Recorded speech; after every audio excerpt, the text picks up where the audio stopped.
रायजोनि गुबुन गुबुन जायगायाव थाद'नाय गैयै जोब अखा हानायनि जाउनाव दैबाना जानायखौ नुनो मोन्दों। बेबायदिनो तामुलपुर जिल्लानि सिङाव थानाय गरेश्वरावबो दैबानाजों भुगिनांदों ओनसोलनि रायजो राजाफोरा। भुगिनांनाय सुबुंफोरखौ एमसिएलए पबित्र कुमार बर'आ खौरां लाहैदों। खुलुमबाय, बे समाव बड'सानि स्टुडिअ दं आं जोंसार बर'। थाद'नाय गैयै जोब अखा हानायनि जाउनाव दैबाना जानायखौ खौरां लादों 30 नं गरेश्वर बियाबनि एमसिएलए पबित्र कुमार बर' बिथांजों लोगोसे गरेश्वर ब्लकनि टिसिएलसिसिनि मासिगिरि आरो इउपिपिएल दोलोनि दैदेनगिरि बिथांमोना दैबाना जानाय जायगाफोरखौ नायगिदिङो। सुख्लाय दैसा आरो फुथिमारि दैसायाव भुटान रायजोनिफ्राय बोहैबोनाय दैया माथावरि सिफायलांजानाय सुबुंफोरा दायो जानो लोंनो जायगा गैयै थासारिजों भुगिनांनाय जायगाखौ खौरां लायो।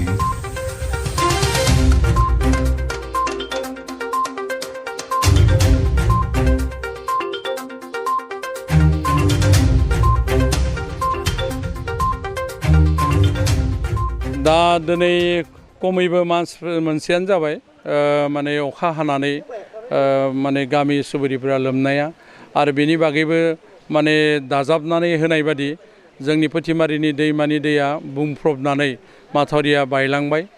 माथावरि बायनाय जायगाया दाखालि माने 15 थारिखआव हराव माने 12टा बाजाव दलंगाट धुलाबारियाव बायदों। बेनिफ्राय बग्रिबारियावबो माने बेबायदिनो 4टासो बाजाव बायदों।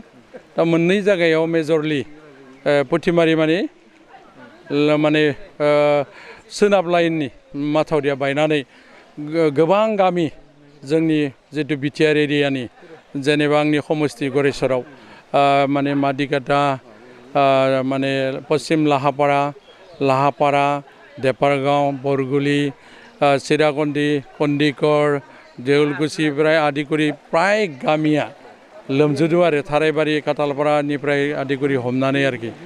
दा बेनि लोगोसेनो आरो मैयायो माने बेलासि बेलायाव आख' फुथिमारियाव नैबे बालाबारि बिसिडिसिनि सिङाव नैबे सानजा लाइननि जितु माथावरियाव बायनानै गोबां गरेश्वर एरिया माने एफेक्ट जादों। जेनेबा बालाबारि गरेश्वराव जिमानखिनि एरिया दङ औगुरिनिफ्राय आदिकुरि नैथि आवरियापारा नैथि मिलन नगर गरेश्वर टाउननिफ्राय आदिकुरि गथाय एरियानो दैया हरै बरनिदिनि दैमा नैथिं फुथिमारि आरो बरलिया आरो सुख्लाय गासैबो माने ज' जाजोबनानै बिराद रोखोमनि माने दैनि गोहोम गोलैदों। दा बेवहाय जोङो सरकारि भाबै जिखिनि रायजोफोरखौ जों उद्धार खालामनाय अबस्थायाव नाव नांगौ नाव होफैदों। हानायखिनियाव जों जि बेबस्था खालामनांगौ दा जोंनि सरकारि भाबै तिरपाल जोङो होनाय बेबस्थाखौ खालामनानै होदों।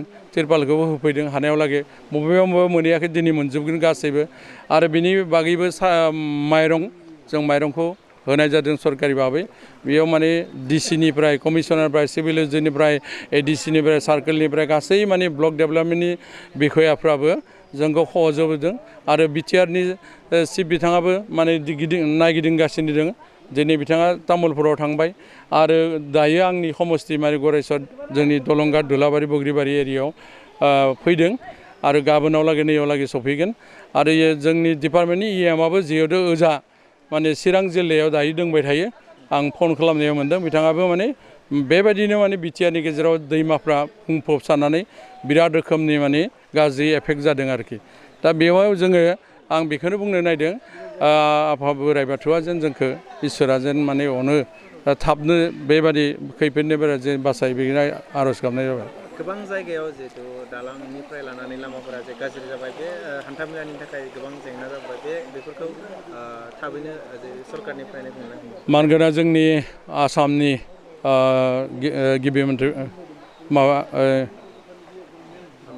डक्टर हिमन्त बिश्व शर्मा सारा माने जिमान रोखोमनि हेल्प नांगौ सहाय नांगौ माने खार्ज जिमानखिनि होनांगौ होगोन होननानै बुंदों।